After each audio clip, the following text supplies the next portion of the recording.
Ser Historia, Cadena Ser, con Nacho Ares.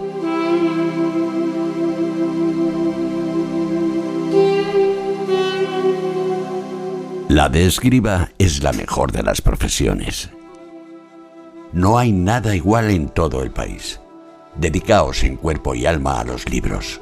No hay nada mejor que los libros.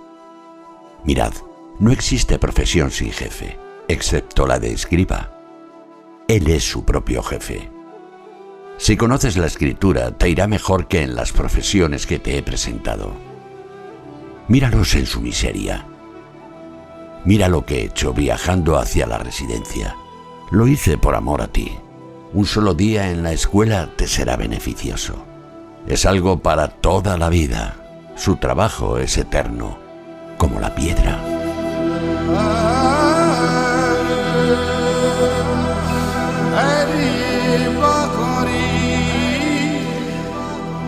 Escuchábamos ahora en la voz de Julio López un fragmento de un texto que podría recordarnos a lo que nos han dicho nuestros padres cuando éramos niños: estudia, aprende, sé responsable con lo que haces, lábrate un futuro estudiando.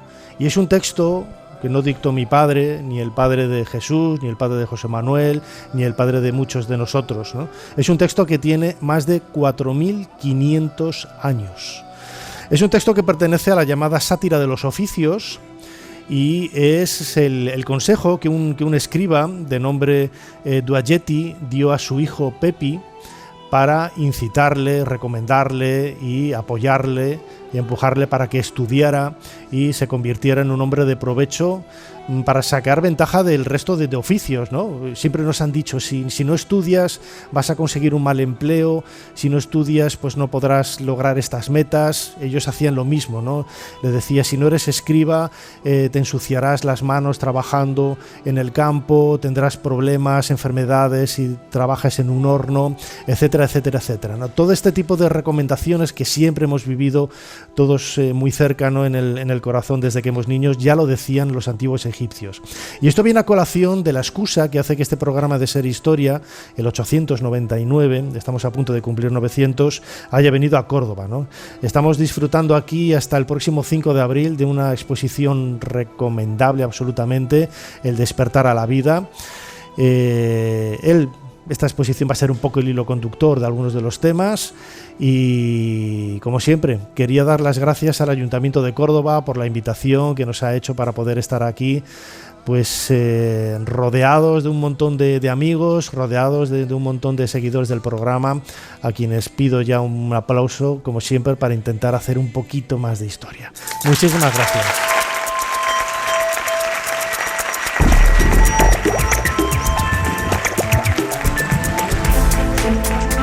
Bienvenidos a Ser Historia. Estamos en Córdoba, estamos en el centro de la ciudad, estamos muy cerquita de la mezquita haciendo este programa 899 de Ser Historia. Como digo, lo decía ahora, en el marco de esta exposición que podemos ver en la ciudad hasta el 5 de abril, El despertar a la vida, un recorrido por la infancia, la adolescencia y muchos elementos mágicos, ¿no?, que vamos a ver a lo largo de este programa, en el que también vamos a hundir nuestros tentáculos, si se me permite un poco la expresión, en otros temas relacionados con la Edad Media, infinidad de aspectos, ¿no?, de la cultura que une pues a muchos de los seguidores de nuestro programa y que nos entusiasma con tanta pasión.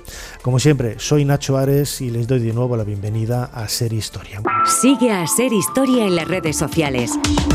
Nos tienes en Twitter, Facebook, YouTube, Instagram y TikTok. @serhistoria. Y también puedes suscribirte a nuestra newsletter mandándonos un correo a serhistoria@cadenaser.com. Jesús Callejo, bienvenido a Ser Historia. Pues muchas gracias, bien hallado. ¿Qué sitios más chulos me traes? Estamos rodeados, literalmente estamos rodeados, porque estamos ahí en el CRV, en el Centro de Recepción de Visitantes aquí de Córdoba, muy cerquita de la mezquita, y hemos tenido que poner un montón de sillas para toda la gente que ha llegado al programa, y bueno, nos daba un poco de pena decirles que se fueran y no podíamos hacerlo, desde luego no podíamos hacerlo. Y en este caso el calor humano no es una metáfora, es una realidad. Literalmente, y estamos además en un lugar increíble. Yo no sé si has bajado abajo, hay restos de una muralla romana. Estamos encima de la historia, Lo sé, ¿y cuándo no? Cuando no estamos encima de la historia, estamos debajo o la hacemos, hacemos historia. Desde luego. Hoy vamos a hablar, lo decía yo ahora en la introducción, quizás luego hablaremos de Egipto y de otros temas, pero la historia de Córdoba, de esta ciudad, tiene infinidad de ramificaciones, de aspectos que hunden sus raíces, sobre todo en quizás el aspecto cultural, el mundo musulmán, ¿no? Siete siglos. Yo siempre lo he dicho, ¿no? Nosotros tenemos sangre ibera, sangre latina, sangre judía, sangre musulmana. Somos una mezcla, ¿no?, que enriquece y un poco y hace lo que realmente somos, ¿no? Y Córdoba quizás es uno de esos enclaves absolutamente mágicos donde se puede ver todo ello. No, mágico y todo un esplendor cultural durante el Emirato y sobre todo durante el Califato con Abderramán III. Ten en cuenta que Córdoba se convierte en uno de esos focos de luz, de conocimiento, de sabiduría y de referente en el resto del mundo. O sea, no solo en el mundo islámico. Es que, comparativamente hablando, cuando estamos hablando de ese califato de Córdoba, donde aquí había unos edificios y una cultura, una sofisticación tremenda, había unos reinos cristianos que estaban casi a años luz de lo que aquí se vivía y cómo se entendía también la cultura. Recordemos que había una biblioteca de más de 400.000 ejemplares, ni más ni menos. Y todo eso se convertía también en un centro de peregrinación donde los sabios, no solo los musulmanes, sino también cristianos y también judíos, aquí tenían un tipo de referencia. Acuérdate que una vez comentamos cuando Sancho el Craso, uno de los reyes de León, precisamente para curar su obesidad, tuvo que venir a Córdoba, ni más ni menos gracias, en fin, a su abuela toda, para que él adelgazara ni más ni menos que 140 kilos, porque el hombre pesaba 200 y pico. Y es aquí, con Ibn Saptrup, que era uno de los médicos más prestigiosos. ¿Con quién? Ibn Saptrup, que era un médico bien pronunciado. Un judío que estaba precisamente aquí, en el califato. O sea, que estamos hablando de una ciudad que era referente tanto en población como en sofisticación, muchísimo mayor que cualquier otra localidad del mundo. Uh-huh. Muy bien, Jesús, pues tenemos el cronovisor, la máquina del tiempo, como siempre preparada, con las teclas y todos los engranajes perfectamente engrasados.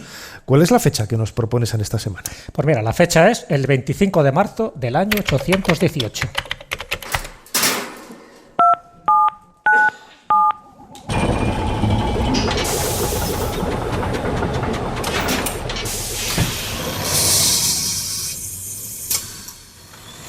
Adelante, pasen. Jesús Callejo les está esperando junto al cronovisor.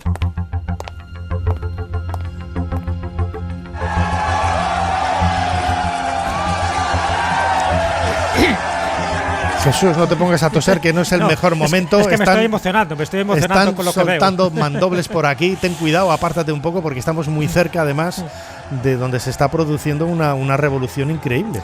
Es una rebelión, la rebelión de los rabadíes, porque estamos en el Arrabal en este momento.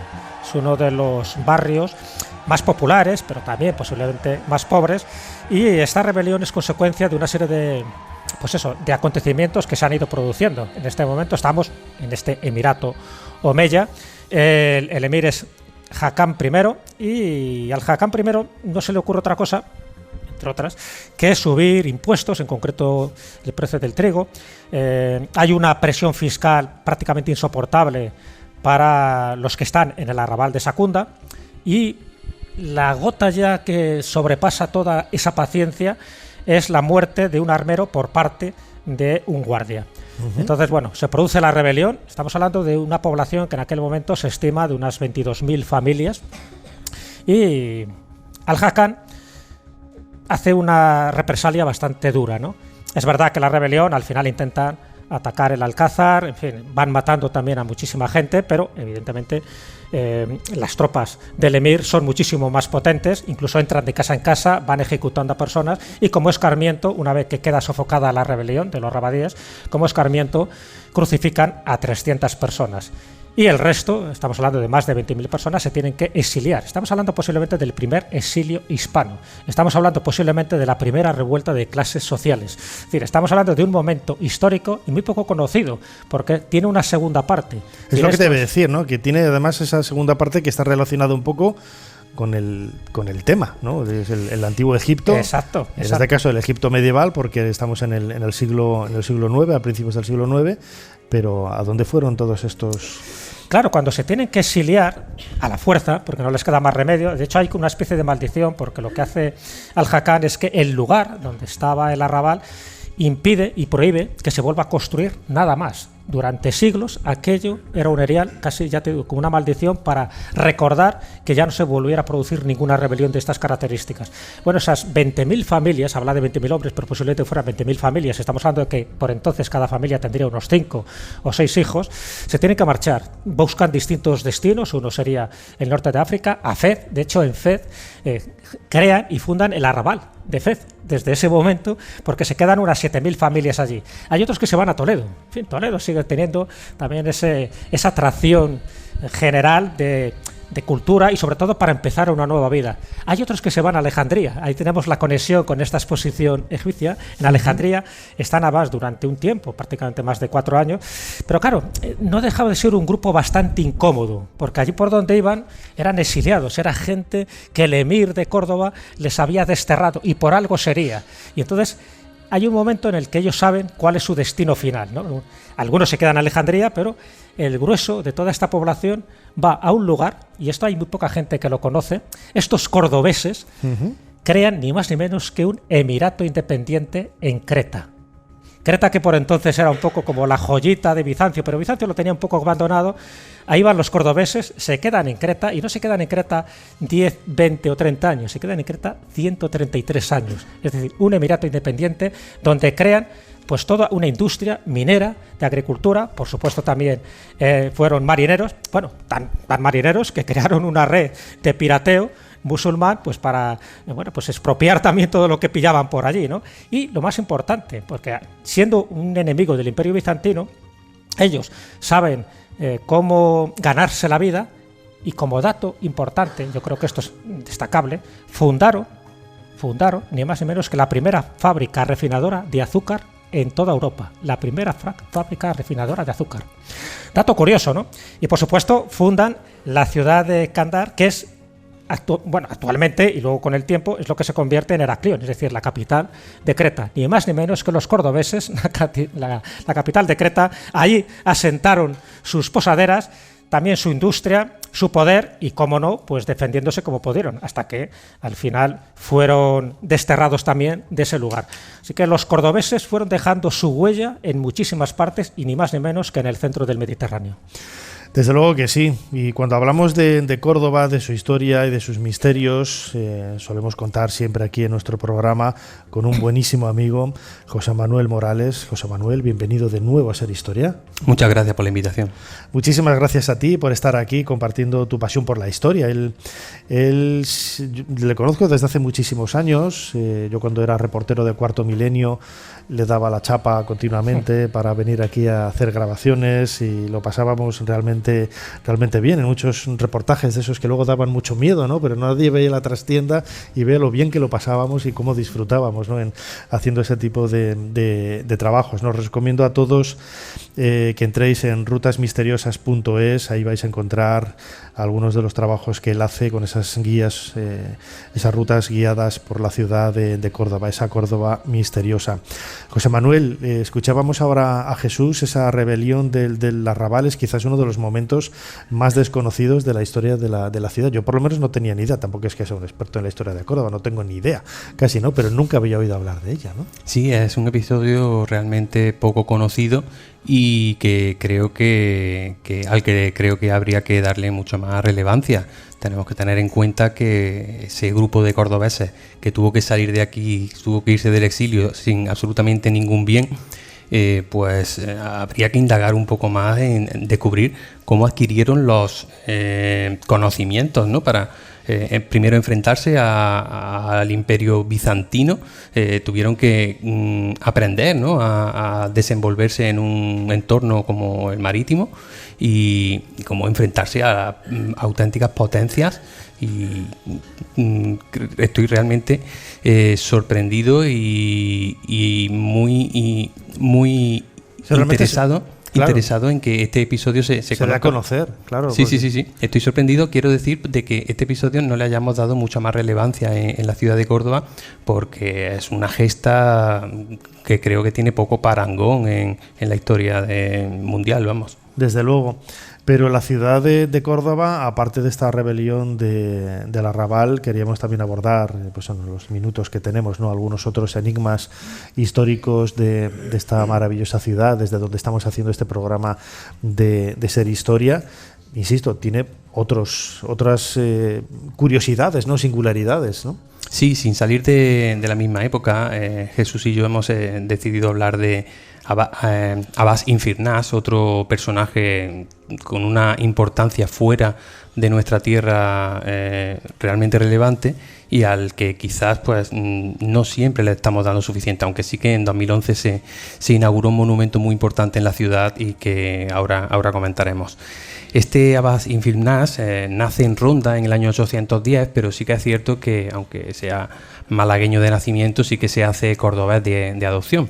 Él viene aquí a trabajar en la corte de Abderramán II como poeta, filósofo, además tenía conocimientos en física, química, astronomía. Además es el responsable de varios inventos, ¿no? Él inventa la clepsidra o reloj de agua, un elemento muy importante cuando ya el reloj de sol no funcionaba. También es el responsable de desarrollar la fórmula para tallar el cristal, algo muy importante en la época, ya que estamos hablando de un tiempo en el que no había esas lentes para ampliar imágenes y demás, y en aquel momento los catalejos eran una herramienta súper importante. Por lo tanto, también muy relevante su avance en el mundo del tallado del cristal, una técnica que hasta ese momento solamente los egipcios conocían. Incluso... en algo tenemos que ser superiores, ¿no? casi, ¿no? Esto lo he leído en un libro de Jesús. Incluso es el inventor, podríamos decir, de los efectos especiales de la época, porque en su casa recreó un planetario. Parece ser que en su casa pues había representado las estrellas en el cielo, representaba el movimiento de las estrellas. Él pensaba en aquella época que eran las estrellas las que se movían alrededor del Sol, de los 5 planetas que hasta ese momento eran conocidos, y también incluso simulaba rayos, el sonido de los truenos, e incluso rayos mediante destellos de luz, para que pareciera como que, bueno, pues impresionara a las visitas. Claro, su casa parecía una juerga, ¿no? Te imaginas un planetario, fenómenos naturales por todos los sitios. Estaba pensando ahora en cuando yo vivía en Valladolid. Mi ventana daba una pared de ladrillo enorme de las jesuitinas, del colegio de las jesuitinas, y solía abrir la ventana por la noche, poner un proyector de diapositivas y proyectar la máscara de Tutankamón gigante en la fachada de las monjas. Y estaba pensando un poco en las gamberradas que hacía este hombre para pues llamar la atención, la gente luego mirando a la ventana y digo, ¿esto cómo puede ser posible? En aquella época no se había inventado lo inmersivo, ¿no?, que es lo que podemos ver ahora en la sala Oribe, ¿no? Pero Jesús, este tipo de personajes están dentro de un marco histórico que generaba, ¿no?, esa semilla para poder hacerlo, porque era un mundo intelectual muy avanzado y muy sofisticado. Bueno, espera, es que te queda lo mejor de este personaje. Lo que ha hecho es una introducción. Claro, si estaba contando solamente que algunos de los inventos, pero que realmente por esto no es conocido, porque es realmente conocido es por ser el primer hombre que intenta realizar un vuelo o intenta planear más bien que volar, pero de forma científica y con una base tecnológica, no siendo un mero saltador de torres como otros que eso se yo no habían lo conocido. Eso yo no lo hice. No saltaste, no llegaste a saltar. Bueno, se podría decir, fijaros, porque era un polímata, es decir, prácticamente se dedicó a todas las disciplinas, ¿no?, humanistas y científicas del momento, y era un renacentista antes de que empezara el Renacimiento, precisamente por ese interés que tenía de las cosas. Y evidentemente está considerado, pero es considerado y reconocido por la aviación española como un pionero de la aviación, porque se le pueden atribuir 2 inventos claros antes de Leonardo da Vinci. Muchas veces cuando se habla de pionero de la aviación siempre nos vamos por Leonardo, por algún otro inventor foráneo, y este hombre, ya te digo, en el siglo IX se podría decir, pero además con total autoridad, y ahora José Manuel lo detallará, es el inventor tanto del planeador como del paracaídas, porque hizo el primer intento científico. Antes de él, es verdad que había gente que se subía a una torre, cogía una capa e intentaba tirarse a ver si flotaba, y bueno, pues se mataba y se quedaba con poco allí, éxito, ¿no? como una tortilla de patatas. Pero este no, hizo un diseño científico inspirándose precisamente en el vuelo de las aves. Él mismo se lanzó desde el alminar de la mezquita Al-Jama en el año 852. Había ahí cierta controversia, pero parece ser que las últimas investigaciones aseguran que fue él mismo el que lo hizo.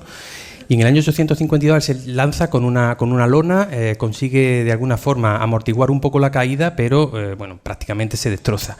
Y a partir de ese momento él se da cuenta que lo ha hecho mal y empieza a darle vueltas a ver cómo puede simular el vuelo de los pájaros. ¿Y por qué pensó eso? ¿Que le había salido mal? Se dio cuenta, fue que perspicaz, ¿no? Digo, algo ha fallado ahí, algo ¿no? ha fallado. Esa sí. chispa. Cuando estaba en la cama sin poder moverse, tuvo mucho tiempo para pensar. Entonces, tanto tiempo que estuvo 23 años perfeccionando el artefacto con el que iba a intentar volar, y ya con 65 años ya dijo, mira, ya con lo que tengo voy a hacerlo porque ya no me queda mucho margen. Y con 65 años crea lo que se llama un ornitóptero, es decir, un artefacto que simula el cuerpo de un pájaro. Crea unas alas de madera, las envuelve con tela de seda y también le coloca unas plumas de aves rapaces, simplemente como elemento decorativo, y con eso se lanza desde la colina de la Ruzafa. Primero convoca a una multitud para que su invento pues tenga para que presencie su muerte en directo. Pobre hombre, estamos aquí dejándolo. No, porque no muere. Ya lo sé. No muere. Y se lanza desde la colina de la Ruzafa, sobrevuela durante varios minutos lo que sería hoy el Patriarca Bajo, y al final acaba aterrizando mal, se rompe las 2 piernas, pero bueno, para lo que podía haberle pasado. La verdad es que tuvo. Pero ahí se dio cuenta de una cosa, porque es verdad que debía ser una buena estructura de madera, un buen armatoste, pero le faltaba un detalle que se dio cuenta cuando se rompió las piernas, y era la cola. Entonces esa cola es lo que le hubiera dado estabilidad y sobre todo hubiera aterrizado en mejores condiciones. Canastos, ya no lo volvió a intentar. Chispas, canastos. A lo que comentábamos antes, al principio, Abbas Firnas sí que está muy reconocido en el mundo árabe. Por ejemplo, en Bagdad tiene un aeropuerto al norte de Bagdad que lleva su nombre. En el aeropuerto principal hay una estatua en su honor. También hay un sello en Libia con su efigie. Incluso tiene un cráter en la cara oculta de la luna que lleva su nombre. Y por si fuera poco, como decía al principio, en el año 2011 aquí en Córdoba se inaugura el puente de Infirnás, que como sabéis pues simula unas enormes salas en honor a este inventor malagueño pero adoptado por Córdoba. Y si hay algo que destacar de esta historia, es que en este siglo IX, en Córdoba ya estaba en ebullición. Córdoba ya se estaba empezando a notar ese desarrollo científico, ese desarrollo filosófico, que luego, como sabéis, en los siglos posteriores pues alcanza su máximo esplendor con la construcción de bibliotecas, de mezquitas y de todo lo que ya hemos hablado en otros programas de Ser Historia. Uh-huh. Lo decía yo ahora, se lo preguntaba a Jesús, él no me ha contestado, así que te hago la pregunta a ti. ¿No hubiera podido conseguirse quizás este tipo de éxitos en la evolución del pensamiento, quizás si no hubieran existido esas bibliotecas, esa fascinación también por la cultura, por la curiosidad, ¿no? en ese ambiente de la Córdoba del siglo IX, ¿no? Bueno, es que no es una pregunta, entonces entiendo que Jesús no te haya respondido. No, sin duda, este hecho es significativo en ese sentido, en el sentido de que en Córdoba ya se estaba viviendo una cultura, estaba viendo un conocimiento, un un interés por guardar el conocimiento, y a esto ayuda luego, lógicamente, cuando llega Alaquén II, que como sabemos es uno de los es el califa que le gusta más guardar conocimiento y atesorar todo esto que estamos comentando. Pero cuando hablamos, y estamos hablando, hemos citado yo creo que dos hechos bastante insólitos, ¿no? de esa Córdoba medieval, muy característicos y muchas veces menos conocidos, y es verdad, ya lo comentaba al principio, que esto era un emporio, ¿no? de cultura, pero claro, tenemos el epicentro, que es esa mezquita, que todo el mundo reconoce y además pues que se convierte pues en un foco de atracción, pero es que esta mezquita catedral, porque se convierte en catedral posteriormente, también atesora enigmas, misterios, leyendas, encantamientos. Cuéntanos un poco por encima, aquel que quiera ver algo más de esta mezquita, también de la misma época, ¿qué es lo que se puede encontrar? Y te adelanto incluso dos detalles, porque en fin, hay casi más de 800 columnas, pero hay dos que llaman especialmente la atención. Una columna que no por casualidad la llama la columna del infierno, porque huele a azufre, ahora nos explicarás, y la columna del cautivo, por poner solo dos ejemplos. Bueno, de columnas podemos estar un rato hablando, porque en el templo original había nada menos que 888 columnas, sí. Y creo que a nadie le... Con dos es suficiente, ¿eh? Sí, no hay que ir una por una. Y a nadie le resulta extraño el pensar que 888 no es un número casual, es un número sagrado para todas las religiones, y acordaros que si ponemos el 8 de lado alcanzamos el infinito. Por lo tanto, está claro que había un número, nada es casualidad en la antigua mezquita Aljama. Contestando a Jesús, estamos hablando de la columna del cautivo. Esta es la columna que tiene una cruz de unos 17 centímetros y que pronto corrió la leyenda de que esa cruz la había realizado un cautivo cristiano, que le había ido con paciencia como forma de rebeldía a un cristiano al que habían atado a esa columna, pues como forma de rebeldía él con su uña había ido labrando la cruz, de forma que al cabo de varios años pues había conseguido hacer esa tremenda cruz de 17 centímetros. Se quedó sin uña, claro. Probablemente. Pero probablemente la cruz sea simplemente una marca de cantería, pero lo que sí que es cierto que esta leyenda caló hondo en los cordobeses, hasta el punto de que en el siglo XVIII colocan un bajo relieve, que a día de hoy todavía se puede ver, veréis un pequeño muñequito así que está como de rodillas rezando, y que al lado se coloca también una tablilla donde se cuenta esta leyenda para afianzar esa sacralidad cristiana del monumento. Una curiosidad de este cautivo, de este muñequito, es que tiene la cara quemada, y eso es porque hace aproximadamente 50, 60 años se puso de moda el pensar que el muñeco, cuando le acercabas un mechero a la cara, pues lloraba. Y claro, no es que lloraba, es que se derretía y poco a poco se iba deshaciendo. Y eso es lo que hace que a día de hoy todavía, si nos acercamos, podemos ver que está protegido y que la cara la tiene quemada. Y la columna del infierno es una columna que está a pocos pasos de esta del cautivo, que tiene una mampara de metacrilato que la protege y que está como comida, ¿no? A la que le faltan pedazos. Eso se debe a que también corrió el rumor de que cuando le pasabas una moneda, cuando la frotabas con una moneda, salía un olor a azufre. Y claro, la gente, azufre, huevo podrido, y eso pues hacía que la gente pensara que esa columna provenía del infierno, pero nada más lejos de la realidad. El hecho es que como las columnas se fueron cogiendo de distintas canteras, y pues el sitio del que venía pues traía ácido sulfídrico, y cuando frotas metal con ácido sulfídrico, pues el olor que se produce es ese, como a huevo, como a azufre. Y eso es lo que hizo pensar a nuestros antepasados que esa columna podía estar encantada, pero no tiene nada encantado.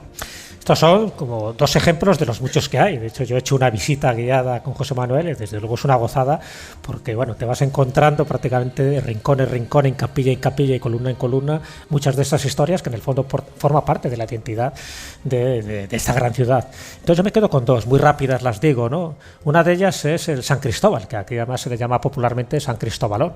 Y eso es muy curioso porque es verdad que está en muchísimas catedrales, pero creo que todos conocéis un poco la leyenda, incluso la superstición que se generó a partir del siglo XVI, y se hacía tan grande, se pintaba de una manera tan voluminosa, porque aquel que veía a San Cristóbalón no moría las 24 horas siguientes. Por lo tanto, era una forma de fidelizar a la gente para que entrara por lo menos cada día, veías a San Cristóbal y sabías que tenías un pasaporte de vida durante un día más.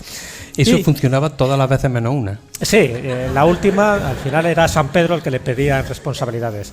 Y me quedo luego, pero esto no deja de ser también como un juego de adivinación, que es la estrella de los deseos. Ahí nos tendremos que ir al exterior de la mezquita catedral y hay una estrella de los deseos, que en el fondo es un fósil, ¿no? Un fósil de un erizo marino, con lo cual ya tiene unos cuantos millones de años, con la característica de que no se veía desde el primer momento. Es uno de los sillares que tiene, en fin, la parte posterior de la catedral. Poco a poco se fue descascarillando y es visible ese fósil, de tal manera, porque es una característica muy anómala, que surge también otra superstición, que aquel que toca esa estrella de los deseos y pide un deseo, pues dicen que se cumple. Entonces, lo interesante es saber dónde está y luego, pues evidentemente, hacer el ritual. ¿Qué funciona o no funciona? Luego ya sabéis, al maestro armero. José Manuel, la mezquita catedral tiene infinidad de lugares, es tan inmensa que es perderse, ¿no? en una historia de siglos y cada una con una identidad propia, que no solamente nos está hablando de nuestra propia tradición judeocristiana, también del mundo musulmán, y en definitiva cada uno de los que va allí, ya tenga el credo que tenga, el pensamiento que tenga, se siente identificado con alguna cosa al final, ¿no? Sí, porque tiene tantos elementos y tan dispares. Creo, es el único edificio de este tipo consagrado al rezo en el que se conjugan elementos musulmanes y católicos. Y además, como tú dices, tiene tantos rincones. A mí hay uno que me encanta y, bueno, lógicamente es el que llama la atención prácticamente de todos los visitantes, y es el altar mayor, que es donde se conjuga mayor número de elementos simbólicos y en el que más tiempo se puede echar pues visitando y mirando y tratando de descifrar. Hay ahí bajo el altar mayor a la izquierda una estatua de un toro de mármol blanco que tiene encima un águila negra y que llama mucho la atención. Antiguamente pues nuestros abuelos llevaban a los nietos y les contaban que realmente ese toro era el que había portado las 888 columnas de cuando se construyó, cuando Abderramán mandó construir el edificio. Y había reventado. Y que había reventado. Y que entonces el águila estaba comiéndose las entrañas del pobre animal. Bueno, de nuevo también hay una explicación que contradice la leyenda, y es que a fin de cuentas son las representaciones de los evangelistas. Tenemos al toro representado por el toro que representa al evangelista San Lucas y el águila que está representando a San Juan, y al otro lado pues tenemos a los otros dos evangelistas representados. Te has cargado una hermosa leyenda, ¿eh? Pues también hay a la derecha del altar mayor, en una zona así un poquito aislada, una tumba que está allí sola, y que también pues es la de un hijo no reconocido de Enrique II de Castilla, y que también tiene una leyenda fantasmal, pero bueno, este no es el lugar donde contarla. Muy bien. José Manuel Morales, es un placer, como siempre, compartir estos minutos de radio en este programa que estamos haciendo aquí en Córdoba desde el CRV, a pocos metros de la catedral. Nos has abierto una mirada especial a los secretos de la Edad Media en esta maravillosa ciudad. Como siempre, muchísimas gracias por habernos ayudado a hacer un poquito más de historia. Muchísimas gracias a vosotros. Y Jesús Callejo, crononauta, como siempre. Nos queda solo uno, para cumplir 900 programas. ¡Qué emoción, qué nervios! Uh-huh. casi tantos programas como columnas tiene la mezquita catedral. Casi, sí. Menos 12. Muy bien, Jesús Callejo, crononauta, como siempre. Muchísimas gracias una vez más por habernos ayudado a hacer un poquito más de historia. Ha sido un auténtico placer. Un fuerte aplauso para los dos. El trabajo de Sir Leonard Woolley quedó empañado por el hallazgo casi simultáneo de Tutankamón en Egipto. Sin embargo, Leonard supo transmitir como nadie su entusiasmo por la arqueología. Así lo hizo al menos conmigo. Además, la arqueología fue toda una fuente de inspiración para algunas de mis novelas de misterio, como Muerte en el Nilo, Asesinato en Mesopotamia o Cita con la muerte. Ser Historia con Nacho Ares. Todo lo que quisiste saber de la historia, la madrugada del sábado al domingo en la cadena SER.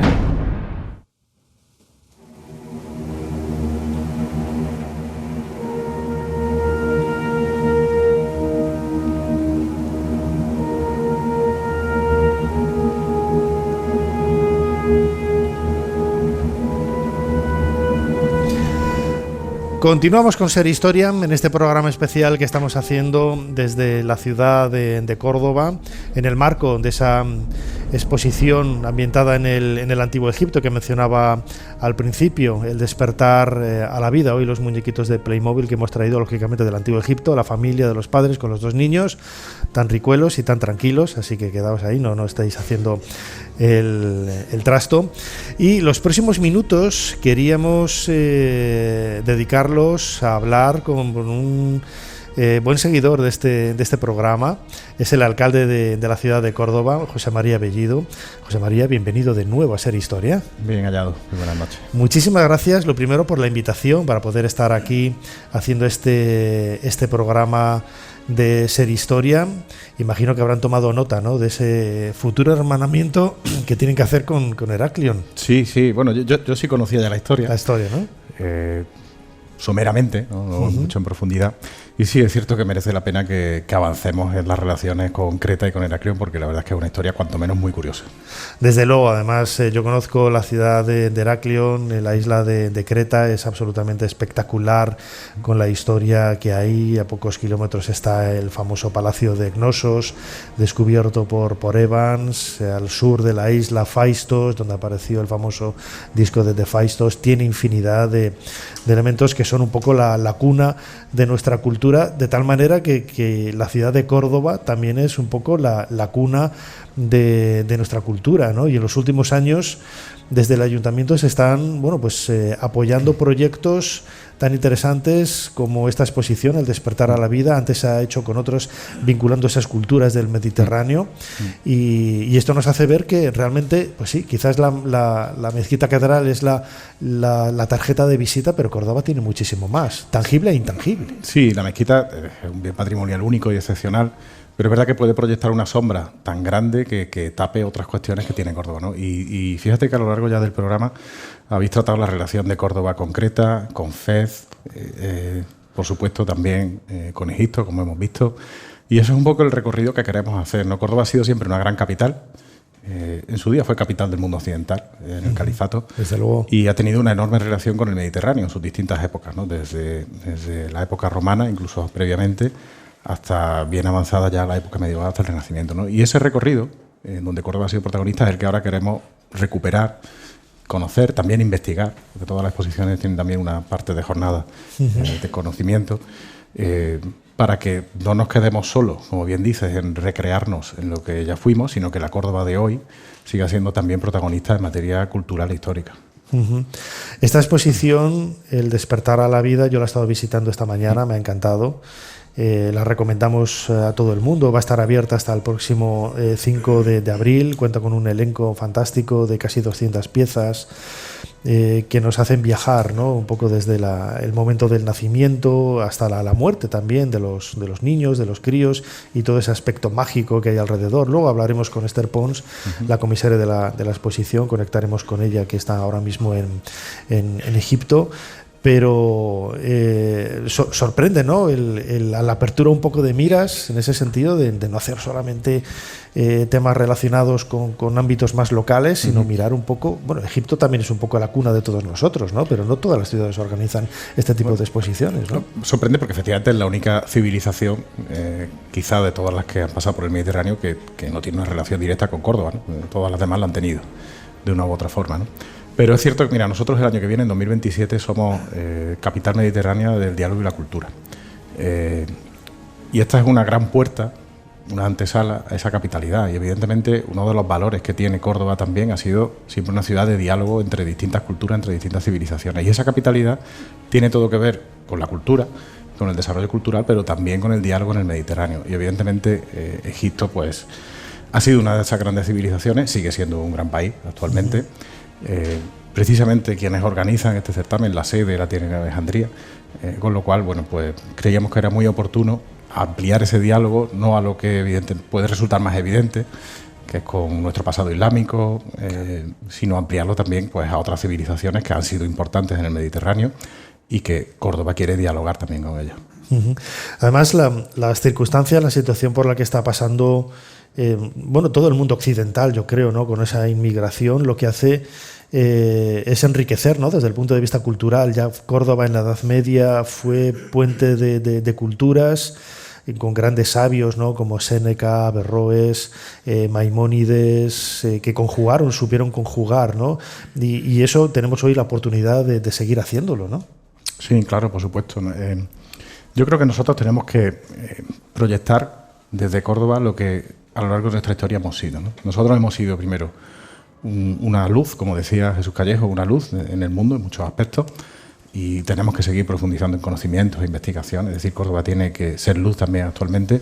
Hemos sido puente entre civilizaciones, hemos sido puente entre naciones y ahora queremos serlo, pues desde una perspectiva, ¿no? Pues actual. Evidentemente ese puente que veíamos hace siglos no es el actual, afortunadamente. Hoy las cosas se hacen de otra forma. Claro. Y queremos seguir siéndolo. Y luego también tenemos que seguir siendo una ciudad que cree. Nosotros tenemos un patrimonio histórico tremendo, ¿no? Somos la ciudad de Europa que tiene más declaraciones de patrimonio de humanidad, 4. Y ese legado histórico nos tiene también que impulsar a que Córdoba sea una ciudad donde no solo estemos haciendo esto que estamos protagonizando, de observar nuestro pasado y seguir dialogando, ni también animar a seguir creando. Es decir, tenemos que seguir siendo una ciudad que aporte en la vanguardia de la creación actual, para que también dejemos un legado los cordobeses de ahora, igual que nos hemos encontrado el legado que dejaron los cordobeses de antes.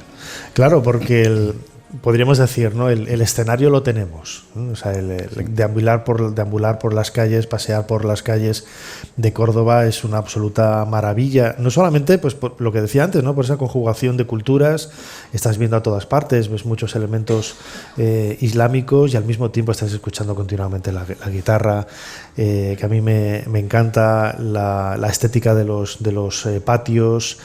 Y todo ello quizás es ese escenario, ¿no? En el que poder conjugar nuevos elementos, en donde entran, pues tienen su papel importante estas exposiciones, ¿no? Que aportan pues un plus sobre lo que quizás una persona que venga ahora a Córdoba no esperaría nunca encontrar una exposición del Antiguo Egipto.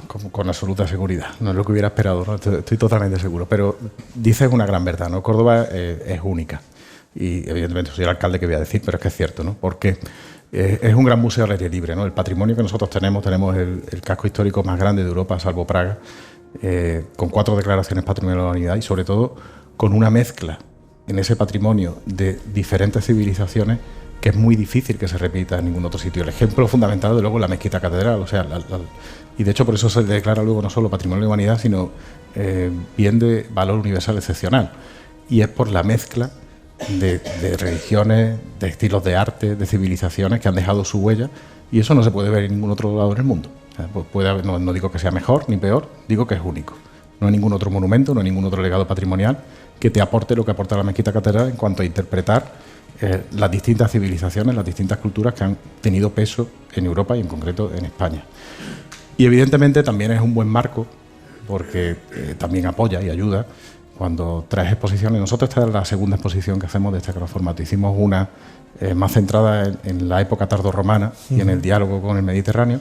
Esta estamos hablando de una época que abarca mucho más, porque hablamos desde 3.500 años antes de Cristo hasta el siglo VIII después de Cristo, pero relacionado en concreto con la civilización egipcia, y evidentemente el marco donde se desarrolla completa la exposición, con todos mis respetos a otros lugares, ¿no? Pero no es lo mismo observar una exposición de estas características, una exposición que es de historia, de arte y de arqueología, en los lugares que ofrece Córdoba, que seguramente en otras muchas ciudades que no pueden ofrecer ese diálogo que se completa con el patrimonio que ya tiene la ciudad. Y además, desde luego, en el momento que entras en la exposición, ese ambiente en negro, esa recreación de naturaleza y de aspectos milenarios, ¿no? con luces, etcétera, yo creo que está muy, muy bien logrado. Desde el ayuntamiento, ¿cómo se conjuga el propio crecimiento natural de la ciudad, la llegada de visitantes, con la conservación del patrimonio?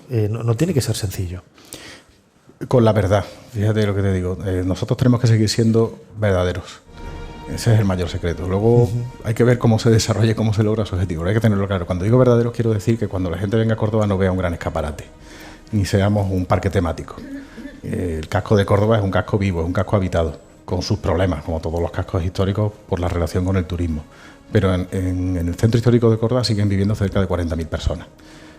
Y eso es lo que nos hace ser reales. El día que cuando vayamos al centro histórico no viva nadie, o todos sean hoteles o apartamentos turísticos o pisos turísticos, pues será cuando fracasemos profundamente como ciudad, incluso como destino. Porque al perder esa verdad, esa naturaleza de autenticidad, pues perderemos también nuestro encanto, ¿no? No, y es cierto, esta mañana paseando por el casco histórico, lógicamente siempre hay tiendas de recuerdos y estas cosas, eso es natural, ¿no?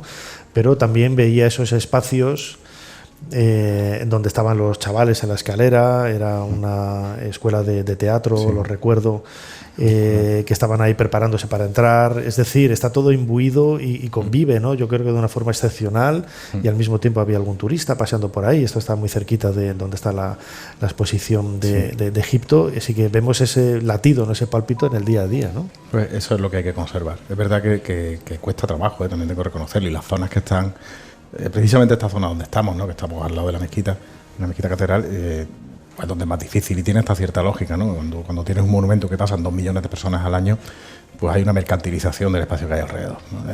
Es natural también incluso la condición humana, pero tenemos un casco histórico muy grande, pero que también muy revierte amplio, económicamente a la ciudad, tampoco se puede dar la espalda a eso. No, está claro, el turismo es nuestra principal industria, es decir, no podemos negarlo, pero es verdad que tenemos un casco tan grande que nos permite que haya otros barrios donde esa circunstancia no se vea ni de lejos, ¿no? ¿Y qué hemos hecho para empezar? Pues hemos limitado las viviendas de uso turístico, porque es verdad que si no se limitan pueden producir ese efecto de expulsión del vecindario, y no solo de expulsión, sino, insisto, de que perdamos esa autenticidad que tiene nuestra Córdoba histórica. Uh-huh.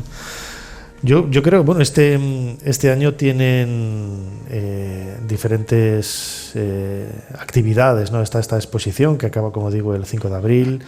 Estamos también a lo largo de este año un montón de actividades relacionadas con el 900 aniversario del nacimiento de Averroes. ¿Es el nacimiento o la muerte? El nacimiento, sí.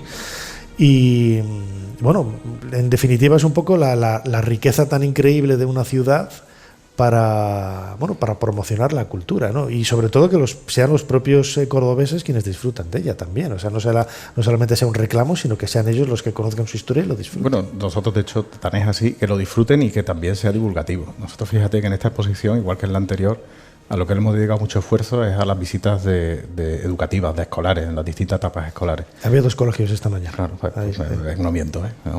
Sí. Y le hemos puesto mucho empeño por lo que tú dices, porque esta exposición, hombre, evidentemente tiene un atractivo para la ciudad. Tampoco es que nos haga falta, ¿no? Quiero decir, tenemos mucho patrimonio, no suma, pero no es que sea algo importantísimo para los más visitantes.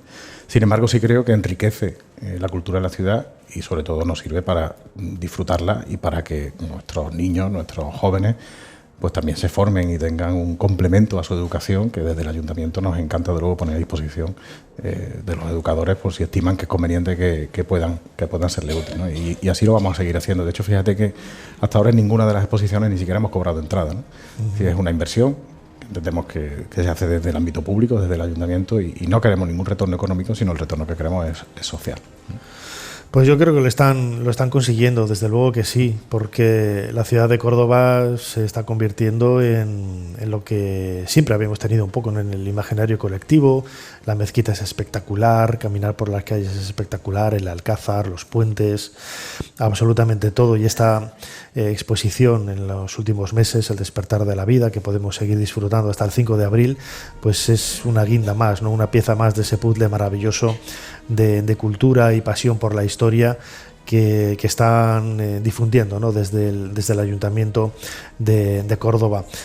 José María Bellido, alcalde de esta maravillosa ciudad, como siempre, muchísimas gracias una vez más por habernos ayudado a hacer un poquito más de historia. Muchísimas gracias a vosotros por confiar y querer en Córdoba. Gracias.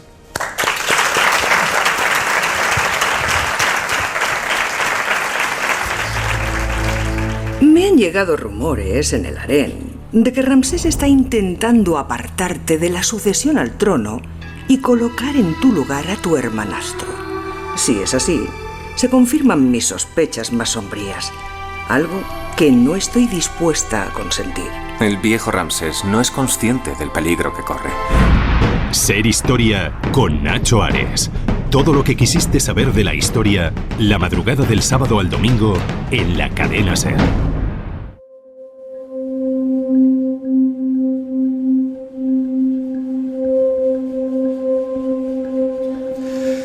Continuamos en Ser Historia, en este programa especial que estamos haciendo desde la ciudad de Córdoba.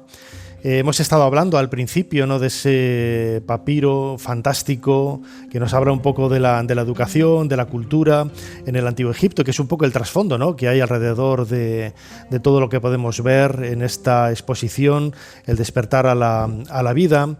Y queríamos, a partir de ahora, no ha podido estar aquí con nosotros, es una pena, pero vamos a intentar conectar con ella gracias a la tecnología que nos permiten los satélites, para hablar con Esther Pons, que es comisaria de esta exposición. Vamos a ver si podemos... Muy bien, ahí la tenemos, Esther Pons. Bienvenida a Ser Historia. Hola, Nacho. Bueno, muchísimas gracias por querer conectar conmigo tan lejos. Desde luego, es todo un sueño, ¿no?, esto de la tecnología, poder contactar con tanta distancia de por medio, porque estás ahora mismo allí, ¿no?, en Egipto, en Oxirrinco, en una nueva campaña, allí mismo, en el país de los faraones. Sí, ahora estoy en plena campaña, ya bueno, nos quedan ya unos días para acabar, pero estamos en plena campaña, así que nada, muy bien. Llevamos aquí desde el 22 de enero, yo digo noviembre de enero, sí. Muy bien, tú eres comisaria de la exposición, El despertar a la vida, junto con Maite Mascort y Isabel Olvés, buenas amigas también de este programa. Maite Mascort precisamente es compañera tuya en Oxirrinco. En esta exposición, en cuyo marco estamos haciendo el programa, y a mí me parece una idea genial, ¿no?, porque mi pregunta es, ¿se ha hecho alguna vez algo así antes? ¿Se ha hecho alguna vez una exposición dedicada a la infancia? Pues en realidad no. La razón sobre todo por la que quisimos coger este tema es porque nunca se ha hecho una exposición monográfica, en España no, fuera así, pero nunca en España, sobre la infancia y la adolescencia. Es verdad que se han hecho pues temas puntuales dentro de una exposición egipcia y se ha tratado algunas pinceladas de los niños o algún adolescente, pero monográficos sobre esto, ¿no? Y entonces nos parecía que era el momento y que además nos parecía algo muy, muy original. Contáis con casi 200 piezas en la exposición. La gente puede disfrutar de un montón de objetos que vienen de grandes museos de toda Europa, que además tienen un común denominador, ¿no?, que es reflejar de forma muy clara y didáctica cómo era la infancia hace casi 4.000 años. Pues la verdad que cuando nos planteamos este tema, luego también dijimos, tenemos que dar un poquito marcha atrás, porque no solamente es cuando los niños nacen, sino que había que hablar un poco del embarazo, de los deseos de la pareja, de tener descendencia, que era muy importante en Egipto. Ya sabemos además que había que tener bastante porque la mortalidad infantil era muy alta. Entonces, pues hablar de ese tema, del embarazo, del parto, que también era un momento muy duro y difícil y peligroso, evidentemente, y luego ya entrar, por eso hemos dividido como en 4 ámbitos, primero hasta el parto, luego la infancia hasta más o menos... nosotros no ponemos años, pero quizás los 5, 6 años, 7, luego la preadolescencia, la adolescencia, hasta los 15, 16, hemos de tener en cuenta que la adolescencia egipcia no era la misma que la nuestra, era anterior porque se casaban enseguida y enseguida formaban una familia, ya casi como adultos, y luego evidentemente la muerte, que por muy dolorosa que sea, está dentro de lo que es la infancia y la adolescencia. Las fuentes con que contamos para poder estudiar la infancia en el Antiguo Egipto son numerosas, ¿no?, aparte de la propia cultura material de la que podemos ver en esta exposición, y además hay numerosos textos, ¿no?, que nos hablan desde el punto de vista religioso de ese valor añadido a la infancia, casi un valor absolutamente mágico, ¿no?, que podemos ver. Sí, tenemos papiros. Los papiros sí que hablan bastante de la importancia de la infancia, por ejemplo, de las mujeres cuando se quedaban embarazadas. Muchas también querían saber, como ahora, como en muchos lugares, pues si iba a ser niño o niña. Entonces ellos lo sabían a través de la orina o decían, todo eso lo tenemos que... También tenían muchos rituales en el momento del parto, que era un momento muy duro y peligroso también, porque peligraba la vida de la madre y del niño. Entonces, tenía muchos rituales. No nos olvidemos, por ejemplo, la vara de nacimiento, esta de marfil, que se utilizaba durante el parto, con estos dibujos que tiene, esos incisos, esa decoración de los dioses protectores, el dios Bes, Tueris, la diosa Heket, etcétera, ¿no? Y sí, tenemos, por ejemplo, tenemos un papiro en Berlín que nos dice que juntando 3 pequeños amuletos, que tienen siempre ser los mismos, una mano, un cocodrilo, de amuletos, sí. Un sello, una pepita de oro y una pepita de granate, se pone en un saquito, se le cuelga al niño y se le pasa la fiebre. Bueno, no sabemos si era así, pero en el papiro de Berlín lo pone. Entonces sí que tenemos documentación un poco de cómo cuidaban de sus hijos, y la idea de curarlos, de intentar cuando tuvieran una enfermedad, de intentar, por ejemplo, que esa enfermedad pues se curara. Claro, no siempre era así, pero sí hay información sobre la infancia.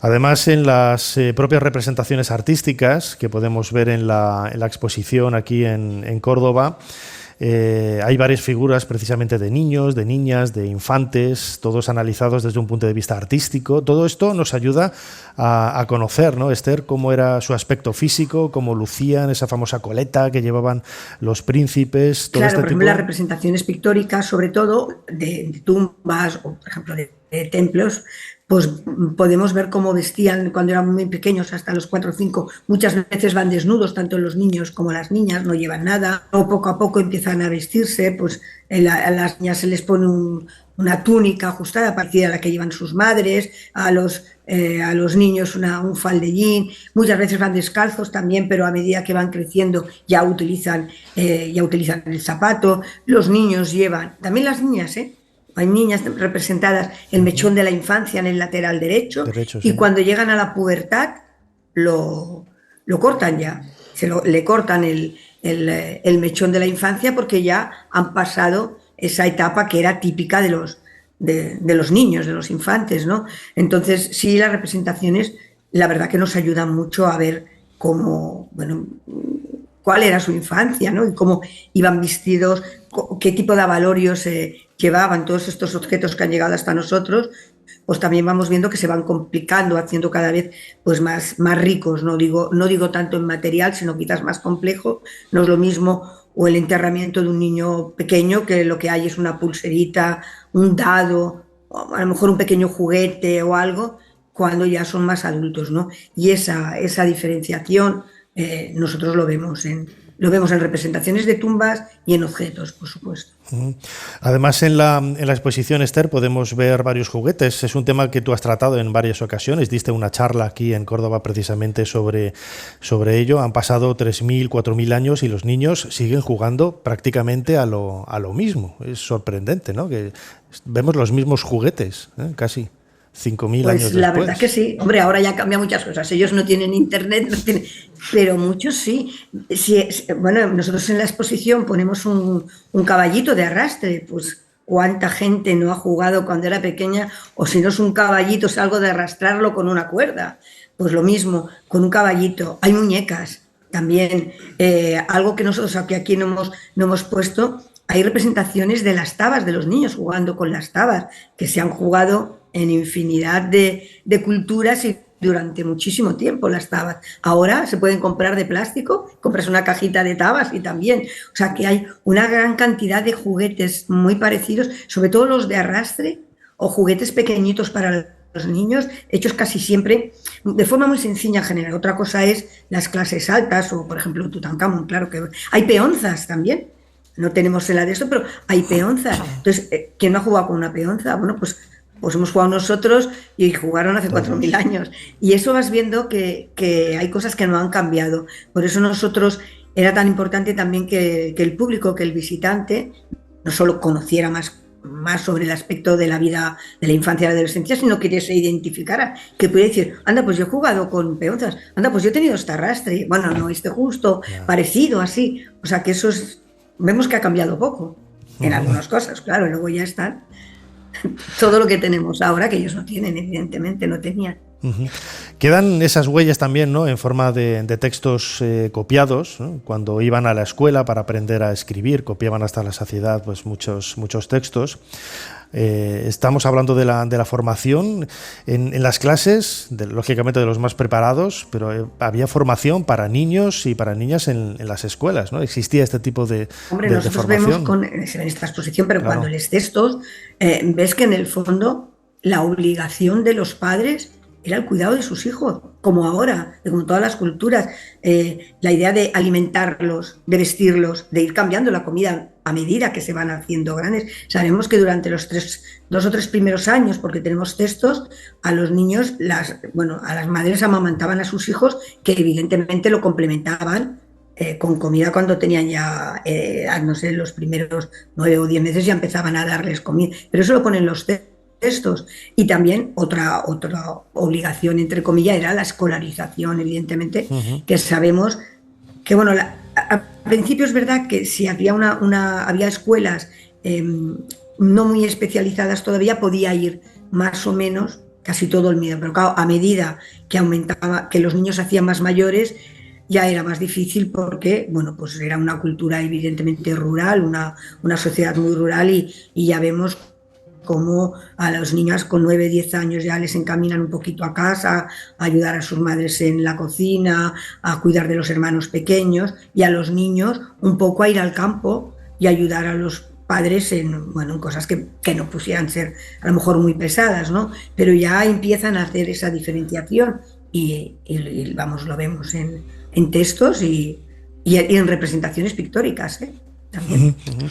Uno de los aspectos también más singulares es todo aquello que está relacionado con el mundo religioso, ¿no? Y el mundo mágico, lo comentábamos ahora, hablar de lo que decías también un poco antes, esas paletas con esas inscripciones, con amuletos que recrean un poco lo que se desea, lo que se anhela.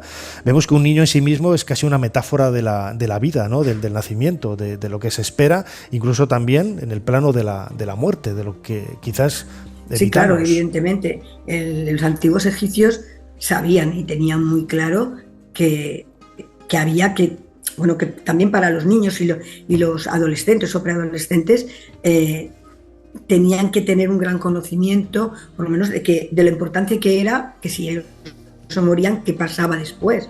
Y eso sí lo plasman en los enterramientos, y de hecho se momifican prácticamente igual que momifican a los adultos. En la exposición tenemos un ataúd de una niña y tenemos una máscara yelmo que es pequeña, es para un niño. También tenemos una mano chiquitita momificada, porque momificaban, los protegían con amuletos también, porque en el fondo creían en que había un renacimiento en la otra vida, y también, por muy doloroso que fuera, ellos creían en eso, y los hijos eran enterrados. Igual es verdad que cuando eran muy bebitos los enterraban a veces en tinajas, pero si no, las tumbas están llenas de niños pequeños, de infantiles, de preadolescentes, sí. ¿Vosotros en Oxirrinco, en vuestra excavación, habéis encontrado tumbas infantiles, tumbas de niños? Pues mira, sí hemos encontrado, más que tumbas, sí, tumbas que no es infantil solo para niños, pero sí están con adultos, y muchos, sobre todo en época tolemaica y en época romana, muchísimos, pero bebitos de 2 meses bebitos. También hemos encontrado alguna mujer embarazada, o parece que en el momento del parto, porque tal y como tiene dispuesta el niño, tal y como está puesto la cabeza, era un momento del parto, y también las hemos encontrado, evidentemente. Sí. Todo ello, sí. Todo ello, te decía Esther, que nos está hablando de una mortalidad muy alta, ¿no? Siempre generalizamos con esa cifra de que morían con 25, 30 años, pero eso implicaba que muchísima gente moría siendo apenas niños, con muy pocos años de edad, ¿no? ¿No es así, Esther? Moría mucha gente, muchos niños en el parto, y también de niños pequeños. Hasta quizás la mortalidad más alta era antes de los 5 o 6 años. Es verdad que las defensas son menos, y cualquier infección, hemos de tener en cuenta que como Egipto, como antes he dicho, era un país eminentemente rural, pues tenían animales peligrosos rondeal. Cuando no era una serpiente, era un escorpión; cuando no, podía ser un cocodrilo; y cuando no, cualquier infección, pues que se has hecho un corte y esa infección te llevaba a... porque son las etapas más débiles, con menos protección, y son las más altas. Y los egipcios lo sabían, por eso era muy importante tener hijos, primero porque perpetúa la pareja, pero también perpetúa el Estado, y para ellos era muy importante poder tener numerosos hijos, porque sabía que muchos de ellos no llegarían a adultos. morirían antes y por eso hay tantos enterramientos de niños. Ya para ir acabando, Esther Pons, comisaria de esta exposición, El despertar a la vida. En ella vemos varias etapas, ¿no? Una de las cuales es en la que la expo está precisamente compartimentada en la adolescencia. Y querría preguntarte, ¿había algún tipo de ritual, de tradición que refleje de alguna forma ese paso de la infancia a la edad más adulta? Bueno, por un lado, en la pubertad, quizás a los 11 años así, era primero que les cortaban la trenza que estaba en el lateral derecho, pero también hacía la circuncisión. Aparece en varias representaciones de tumbas y también aparece en papiros. Y no era obligatorio y no todo el mundo se lo hacía, pero por un lado era muy importante porque podían parar muchas infecciones y sobre todo la gente del campo era la que más solía hacérselo. Luego ya evidentemente las creencias aparte, pero la gente del campo se lo solía hacer prácticamente todos porque una infección de este tipo pues los podía matar, ¿no? Entonces sí, no era obligatorio, pero prácticamente la sociedad se lo hacía. También parece que algunas niñas, pues no tenemos noticias porque no hemos encontrado todavía textos que hablaran a que a ellas les hicieran algún tratamiento en el clítoris. No lo sabemos. Nosotros no hemos encontrado, ¿eh? No nosotros, sino que en general no hay, pero de la circuncisión sí. Y es un paso previo ya a que ya te vas haciendo más adulto. Muy bien, Esther Pons, comisaria de esta exposición maravillosa que estamos disfrutando estos días aquí en Córdoba, El despertar a la vida, hasta el 5 de abril. Nos has atendido desde Oxirrinco, ha sido un verdadero placer poder hablar contigo, gracias a la técnica, uniendo estos dos lugares maravillosos, Córdoba y Egipto. Muchísimas gracias, como decimos siempre, por habernos ayudado a hacer un poquito más de historia. Esther, muchísimas gracias. Muchísimas gracias, Nacho, por haber conectado conmigo y bueno, gracias a todos los que la están oyendo, que yo les invito a que la vean. Acaba el 5 de abril y bueno, esperemos que estas lluvias paren un poco y que ya estemos bien. Así que nada, muchísimas gracias, Nacho, por haber querido conectar tan lejos que estamos ahora, así es como si estuviera en casa. Así que nada, muchísimas gracias, Nacho. Te llevas este fortísimo aplauso para Egipto. Muchísimas gracias.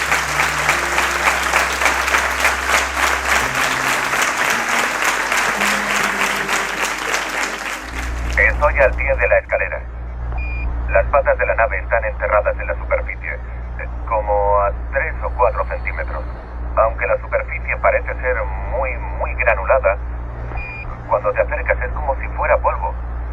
Voy a pisar ahora fuera de la nave. Es un pequeño paso para el hombre, pero un gran paso para la humanidad. Ser Historia con Nacho Ares. Todo lo que quisiste saber de la historia, la madrugada del sábado al domingo en la cadena SER. Es curioso porque la repercusión que tiene la filosofía de Averroes es mucho más fuerte en Europa que en el mundo musulmán.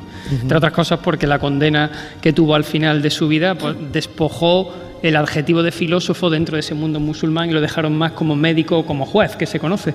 Pero tiene aportaciones a la filosofía de un gran valor como comentarista, no tanto como un filósofo que crea una doctrina, sino como alguien que coge a Aristóteles, del que solo se conocían los tratados de lógica en aquel tiempo, que eran muy limitados, y a través de las traducciones empieza a poner en valor libros como la metafísica, que no se había llevado a París, que era un epicentro intelectual del momento, como la ética aristotélica, la ética nicomaquea, a Nicómaco, a su hijo, que él comenta muy bien.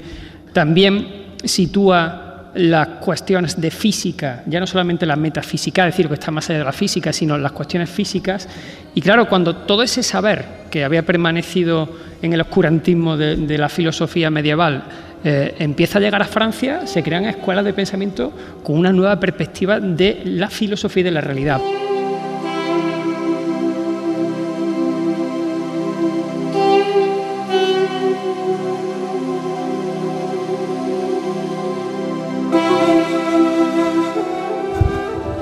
Este año 2026 vamos a celebrar el 900 aniversario del nacimiento de un personaje vital en el pensamiento de Occidente. Es la figura de Ibn Rushd, Averroes, más conocido por este apelativo castellanizado, ¿no? de su nombre árabe. 900 años, 9 siglos de una historia increíble. Escuchábamos ahora algunos aspectos, ¿no? de la filosofía de este gran personaje, precisamente de un corte hablando de Averroes, de José Carlos Ruiz, profesor de filosofía de la Universidad de Córdoba, que he tomado de otro programa de Ser Historia que ya hicimos aquí en esta ciudad, en Córdoba. Tenemos junto a nosotros a Ana Villa. Ella es codirectora de un proyecto documental que está realizando precisamente sobre la imagen de Averroes. Ana, bienvenida a Ser Historia. Hola Nacho, muchas gracias por la invitación. Muchísimas gracias a ti por estar aquí. La figura de Averroes es universal, ¿no? Es algo que trasciende. Es curioso, ¿no? Porque quizás es más célebre y más seguido en Occidente que en el mundo musulmán, donde, bueno, pues fue exiliado, no voy a decir que perseguido casi, ¿no? Sí, pero su pensamiento quizás no es tan popular, ¿no? ¿Cómo os acercáis vosotros a este pensador en el documental que estáis realizando?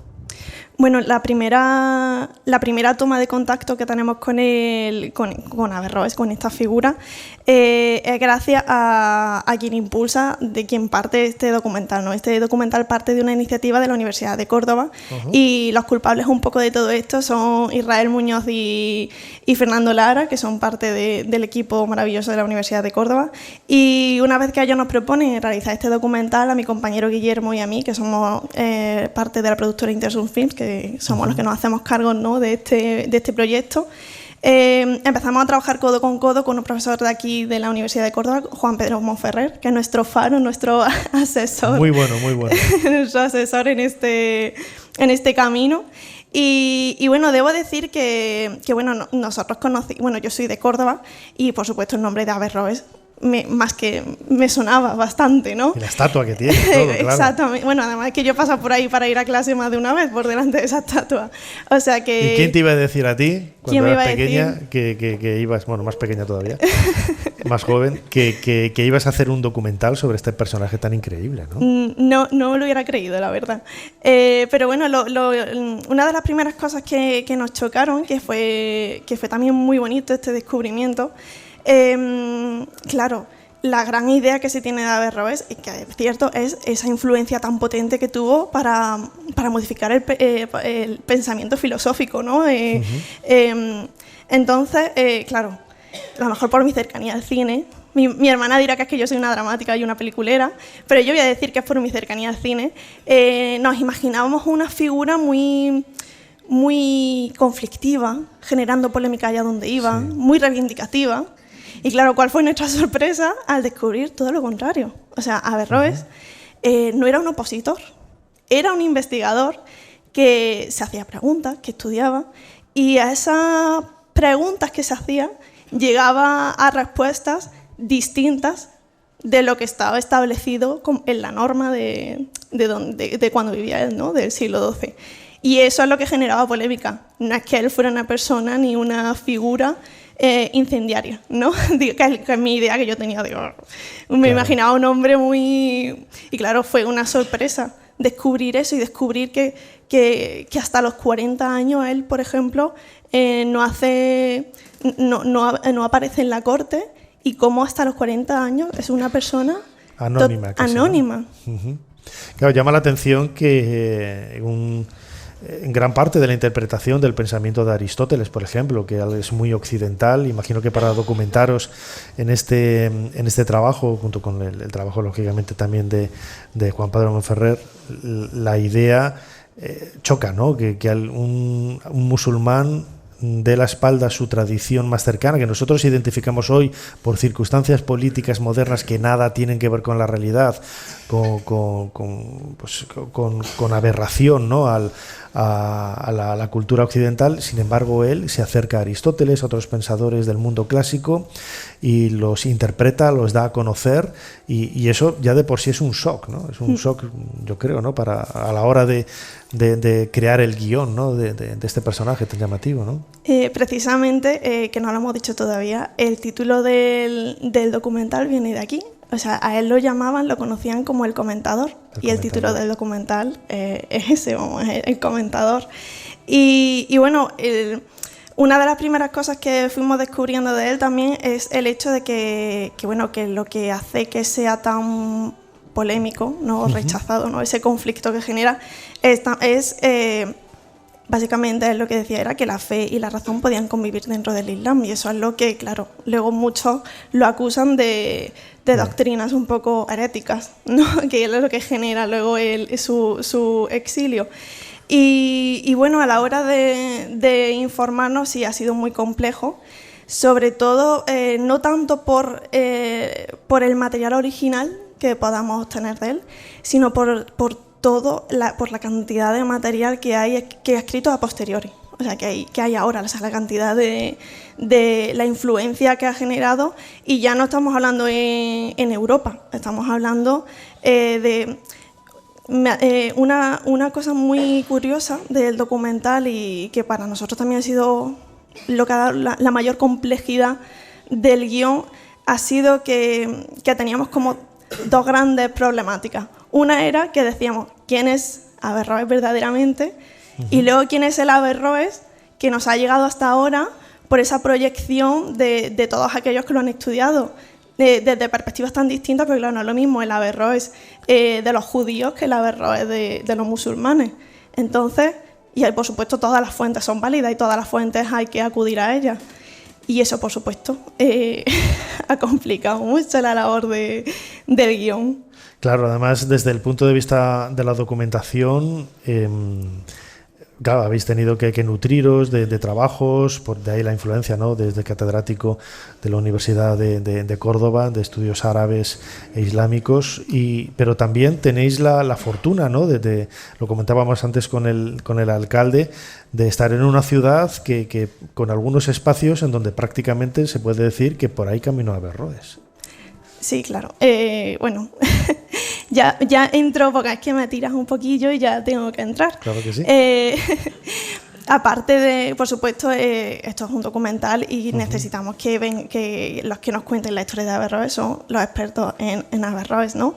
Pero sí que nosotros, mi compañero Guillermo y yo, venimos mucho de la ficción. Entonces, sí que hemos querido hacer una serie de planos que los rodaremos seguramente a finales de abril, y recrear ciertos momentos, ciertas escenas de la vida de Averroes. Por supuesto, el escenario perfecto lo tenemos aquí, en esta ciudad. Es verdad que es muy complicado porque está la esencia, pero ya hay muchos elementos que al nivel de cine, pues sí que es verdad que te fastidia un poquitillo. Pues producción a tope y a borrar aquí y allá. No, eso luego nunca funciona, ¿eh? Eso luego nos riñen. No, pero sí que, por ejemplo, que vamos a tener la suerte de poder rodar en una capilla que está cerca de la Facultad de Filosofía y Letras, está aquí muy cerquita, la capilla de San Bartolomé, que es de estilo mudéjar, y vamos a poder ahí recrear pues como el estudio de Averroes. Entonces eso es una suerte, por supuesto. Desde luego, y además para documentaros en esas recreaciones y todo, no solamente contáis con Juan Pedro Monferrer, sino también dentro de unos meses se va a crear aquí, ¿no? Bueno, va a tener lugar un congreso internacional sobre la figura de Averroes, ¿no? Para pensar un poco la proyección internacional de este personaje, en donde van a venir todos los popes, ¿no? de la figura, y que van a participar en este documental, El Comentador, ¿no?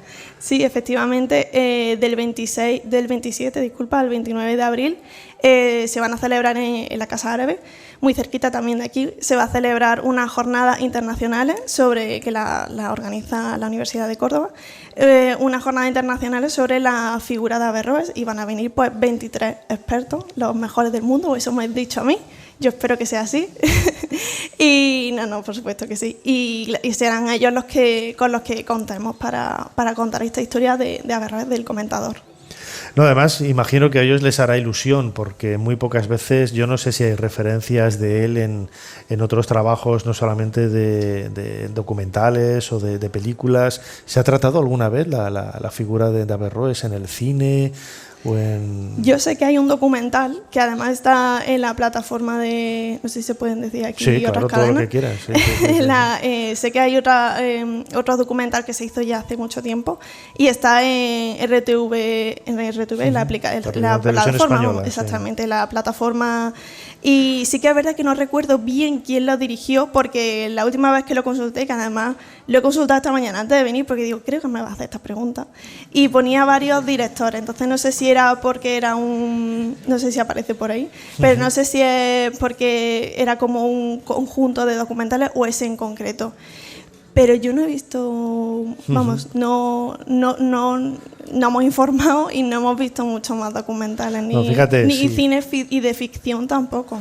Si de grandes protagonistas de la historia como Felipe II o Carlos I de España no hay absolutamente nada, 4 cositas que se han hecho, imagínate del pobre Averroes, que estuvo aquí en el siglo XII y dejó la huella que dejó, desde luego una huella impactante, ¿no? Me decías que vosotros llegáis a la realización de este documental por la Universidad de Córdoba. Me has hablado de esa capilla mudéjar donde vais a recrear el estudio, ¿no?, del propio Averroes, pero ¿qué otros lugares vais a incluir en la grabación, si se pueden decir? Claro, lógicamente. Bueno, todavía estamos cerrando algunos lugares, pero sí que es verdad que queremos justamente donde se encuentra la estatua, que imagino que ya sabes dónde ella la ubica.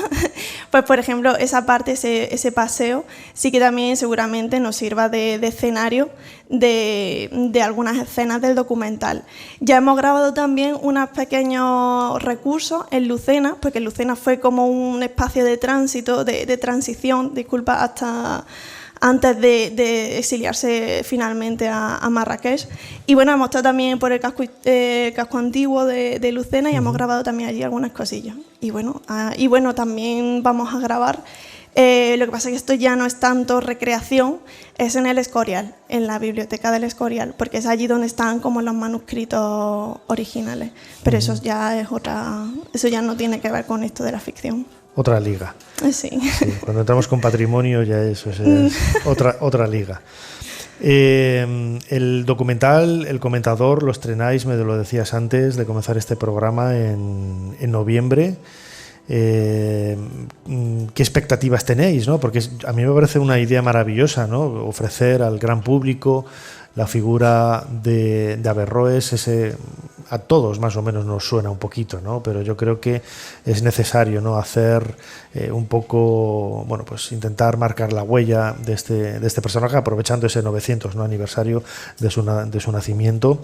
¿Qué esperáis del resultado final, ¿no?, cómo lo va a tomar la gente?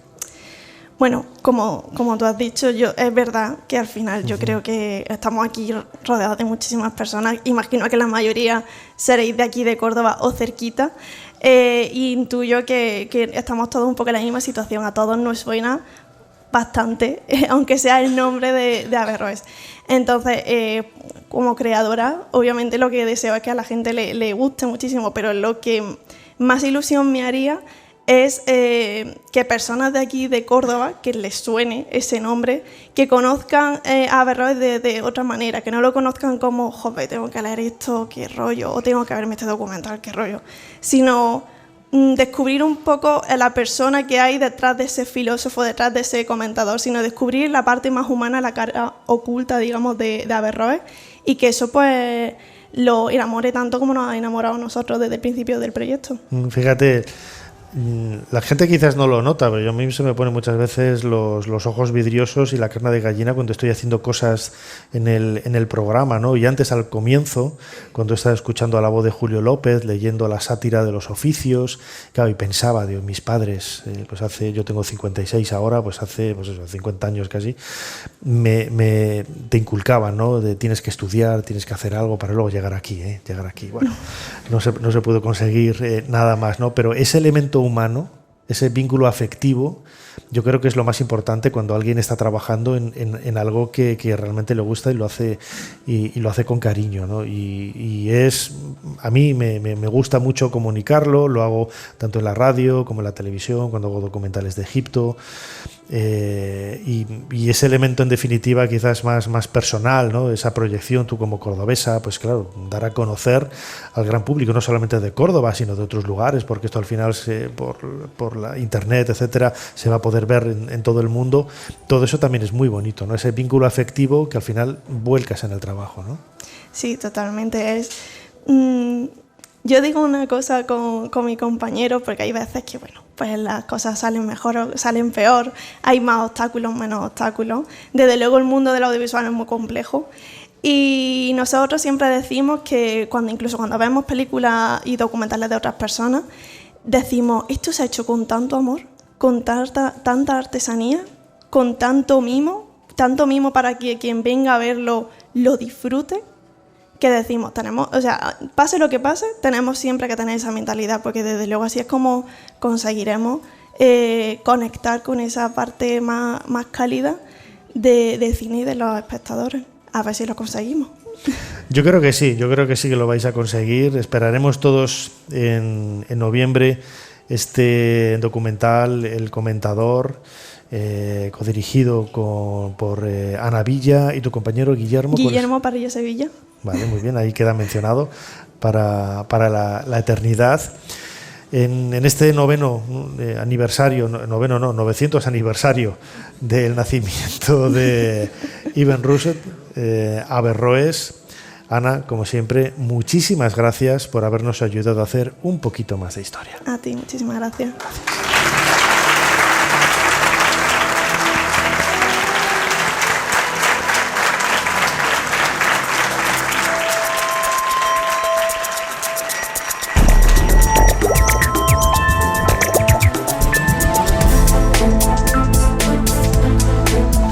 Bueno, pues llegamos al final de este programa especial de Ser Historia.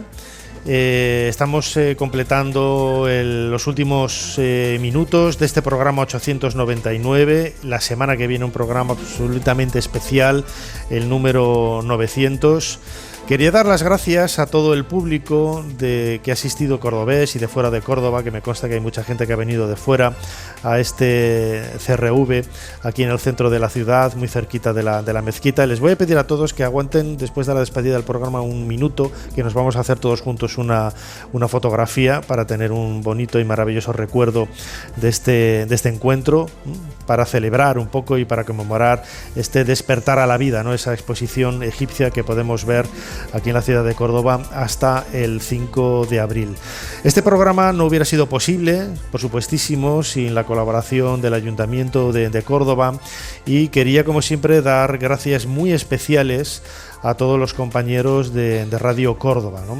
A los controlando los mandos de la técnica y haciendo que esa conexión con Egipto haya sido tan espectacular y maravillosa. Quería que diéramos un fuerte aplauso a Tomás Ríos, compañero de la técnica.